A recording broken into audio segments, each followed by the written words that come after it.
Remember when you could shrink down and fly through the human body, or sail backwards through Norway with trolls yelling at you? Yeah, Disney doesn't do that anymore. From 20,000 Leagues to the Great Movie Ride, so many Disney favorites have vanished.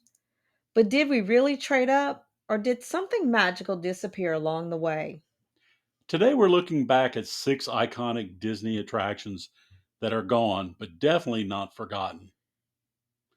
You know, Lee, as much as I love all the new rides, sometimes I miss when Disney felt a little more personal. You ever get that feeling? All the time. It's that tug of war every Disney fan knows. The thrill of seeing something new, but that gut punch when a piece of your childhood disappears overnight. Every announcement is exciting and a little terrifying. You just hope it's not your favorite ride next. Exactly. We understand progress, but some of those classic attractions weren't just rides. They were stories we lived inside. Climbing down into a submarine for 20,000 leagues under the sea, walking through the great movie ride. Those moments are core memories. Today, we're looking back at six attractions that are gone, but definitely not forgotten. We'll talk about what made them unforgettable, why they're gone, and ask the big question: did Disney trade away a little of its soul in the process? We'll talk about what made them unforgettable, why they're gone, and ask the big question: did Disney trade away a little of its soul in the process? Think of this as a tribute, a debate, and maybe a little group therapy for every Disney fan who still whispers, please don't close that one. Let's start with the one that still stings the most for me, the absolute cornerstone of what was Disney's MGM Studios, the Great Movie Ride.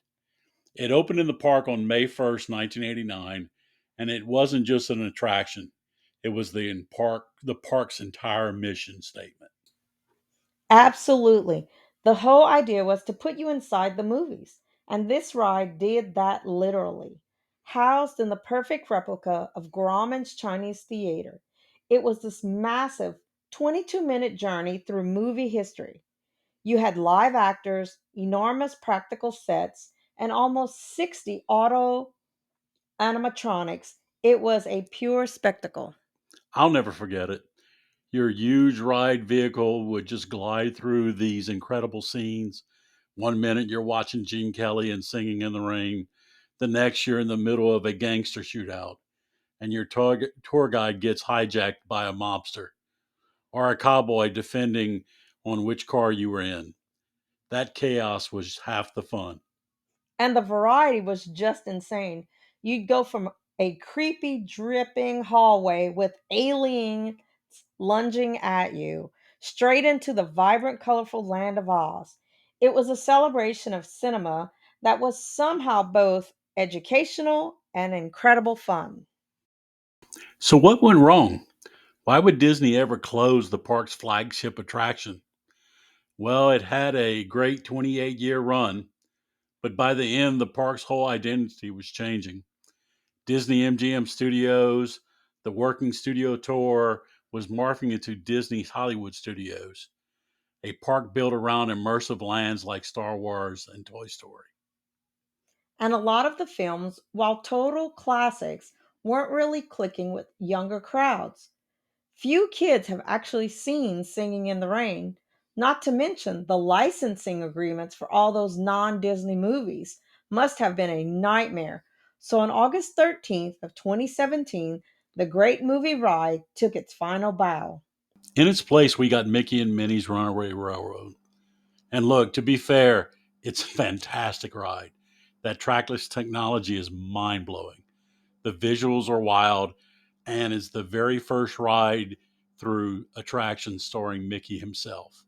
But does it fill the shoes of the Great Movie Ride? For me, that's a hard no. Runaway Railway is pure joyful chaos, but it doesn't have that same sense of scale, that reverence for film history. The Great Movie Ride was the soul of that park, and while the new soul is great, a piece of the original was lost forever. The Great Movie Ride was a trip through so many of our shared memories. We'd love to know what was your favorite scene. Tell us in the comments below. We read every single one and want to hear your stories. All right, let's stay in Hollywood studios a little longer because we have to talk about the show that was pure joy from start to finish, Muppet Vision 3D. Absolutely. This one hits close to home. Muppet Vision 3D was one of my favorite attractions in the park. It opened in 1991 and was the last project Jim Henson personally worked on before he passed away. It had the perfect blend of chaos, clever humor, and heart that only the Muppets can deliver. And it was a classic, Muppets. Kermit trying to keep everything under control, while Fozzie's terrible jokes and Miss Piggy's diva moments turned the theater upside down. You had real 3D gags and theater effects, and that wild finale with fireworks, cannonballs, and sweetums running through the crowd. It felt like the Muppets belonged in the corner of the park. It wasn't just another 3D show, it was a piece of Disney MGM Studios' soul. And now hearing that the Muppets Courtyard might be rethemed or replaced entirely, that stings. I don't ride rock and roller coasters, so moving the Muppets there does little good for me. The original theater had that charm, that Muppet chaos that just you just can't recreate. It's that perfect mix of corny and creative that so many of us fell in love with. The humor still works today. I get that Disney wants to modernize and pull in the newer audiences, but Muppet 3D Vision was timeless. It really was. Whether or not it stays around much longer, it deserved to be remembered as one of the funniest, most heartfelt shows Disney ever created. All right, let's leave Hollywood and head over to Epcot's World Showcase, specifically the Norway Pavilion. Long before we were all letting it go, we were about to disappear. I'm talking, of course, about Maelstrom. You're not the first to pass this way, nor shall you be the last. Chills every time I hear it. That ride opened in July of 1988, and it was the quintessential Epcot attraction, a perfect mix of thrills and culture. It was a boat ride that took you on a journey through the mythology and spirit of Norway. You'd hop into these cool Viking longships and see everything from seafaring Vikings to polar bears to those menacing three headed trolls. And in a totally brilliant Imagineering move, the trolls would cast a spell to send your boat flying backward. That was the moment. You would fly past more scenes, teeter on the edge of a waterfall, looking out over the pavilion, and then Rock Rock Troll would redirect you, sending you plunging down a 28-foot drop into a stormy North Sea, oil rigs and all. It was quirky, a little scary, and one of a kind. But its doom was sealed in 2013 by a little movie called Frozen. The film was a global juggernaut, and Epcot was swarmed with guests lining up for hours just to meet Anna and Elsa. Disney saw dollar signs. Despite a huge fan outcry, Maelstrom closed for good on October 5th of 2014. But the ride system was kept, but the experience was completely rethemed, reopening in 2016 as Frozen Ever After. Now you float through the story of Frozen, complete with amazing animatronics and naturally all the hit songs. And here's where the real conflict is. Frozen Ever After is, objectively, a better ride from a tech standpoint. The animatronics are so fluid and lifelike in a way Maelstroms never were. But it signaled a massive philosophical shift for the whole world showcase. Oh, absolutely. The original mission was all about celebrating real world countries and cultures. Maelstrom, for all its troll mythology, was rooted in the history and spirit of Norway. Frozen Ever After, beautiful as it is set in a fictional kingdom of Arendelle. It broke the seal, opening the door for more intellectual property in the World Showcase. And for a lot of people, that was a much bigger loss than the ride itself. Now let's hop over to Animal Kingdom for more recent loss. For nearly 27 years, deep inside the Tree of Life, you could watch the 3D show It's Tough to Be a Bug. I just love that ride. Hated to see it go. It opened with the park in 1998 and was an absolute staple. It was a hilarious show hosted by Flick from A Bug's Life that used 3D animatronics and some sneaky in theater effects to teach you why bugs are our pals. But let's be real, it was also terrifying.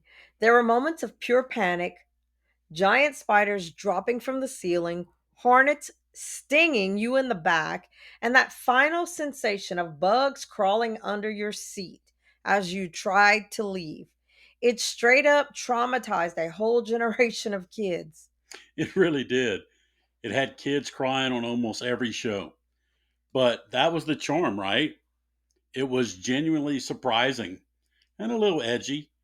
But the show's run came to an end, and the bugs were officially evicted in March of 2025 to make way for something new. And that replacement, set to open on November 7th of 2025, is Zootopia, Better Together. We don't have all the details, but we know it's going to bring the world of Zootopia to life, right there inside the Tree of Life Theater. I love Tough to Be a Bug so much. I'll have to say I'll dislike this new show just on principle. Now, the original show was definitely showing its age. A Bug's Life just isn't the pop culture powerhouse that Zootopia is today. From a business angle, this is a no brainer. Zootopia is a huge beloved franchise that that feels like a totally natural fit for the animal kingdom. I agree. While I'll miss the nostalgia of Flick and the sheer terror of those spiders, this feels like a smart move. It's tough to be a bug, had a fantastic run, but it was time for an update. We'll have to wait and see how the new show turns out. But the potential is huge. It feels like a logical replacement, even if we'll miss the classic. Okay, but what happens when it's just not one ride, but a whole land that's about to go extinct? Let's talk about the asteroid heading for Dinoland USA. This one's a biggie. The whole vibe of Dinoland was this quirky roadside attraction feel. But its time is almost up.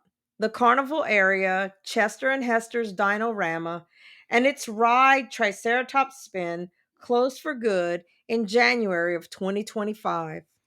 And good riddance to that part. Honestly, it feels it felt like a little cheap and out of place. But the real headline is the fate of the land's main attraction, Dinosaur. That ride is scheduled to close forever in February of 2026. And Dinosaur is such a classic. It's that terrifying high speed race against time to save an iguanodon before the asteroid hits. It uses the same incredible motion vehicle technology as the Indiana Jones ride in Disneyland, and it is seriously intense. The entire area is being completely reimagined into a new land themed to the tropical Americas. Imagineers have said it will feature new attractions based on Indiana Jones and Encanto, with a likely opening around 2027.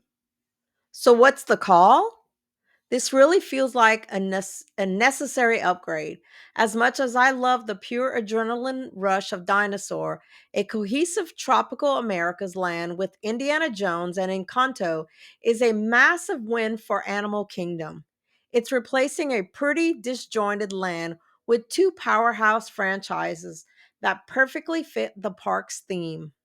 It's bittersweet though. Losing dinosaur is tough for a lot of us, but the promise of what's coming is hard to argue with. We're losing a legendary thrill ride, but gaining a whole new immersive world. It feels like a worthy trade for the park's future. Let's finish up in Epcot.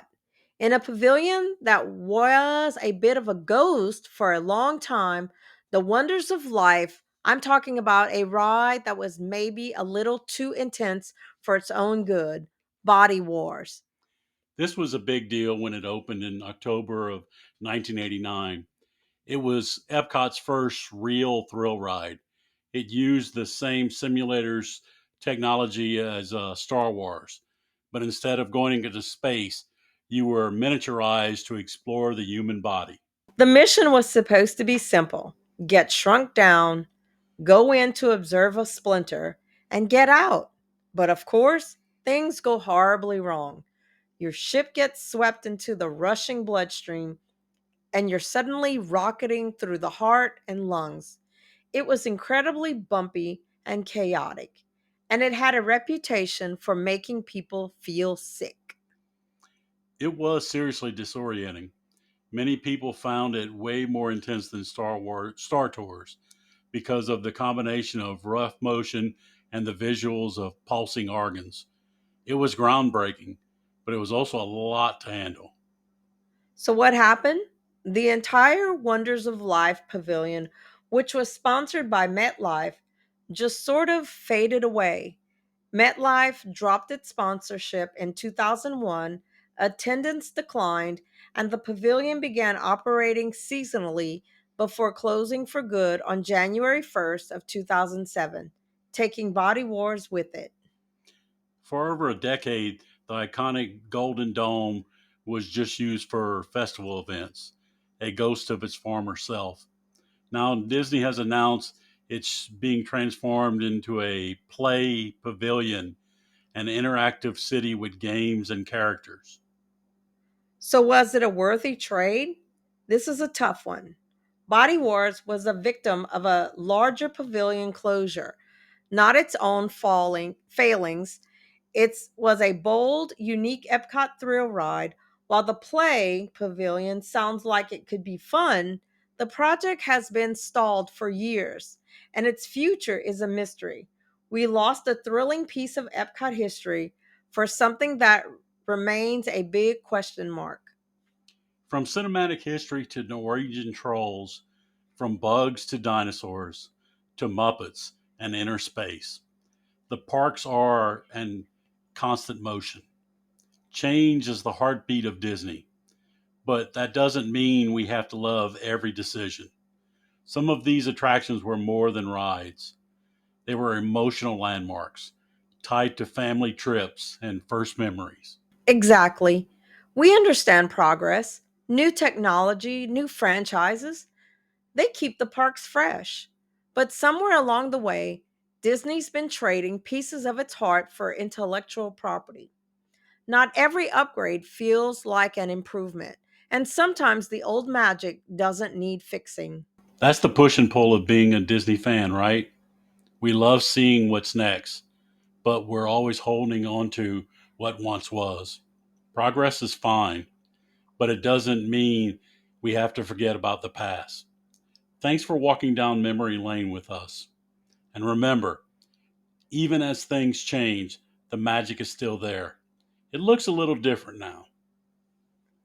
So, which defunct attraction do you miss the most? Is there a ride or show you wish you could experience just one more time? Let us know in the comments, and don't forget to like and subscribe. And as always, See see you you real real soon. soon.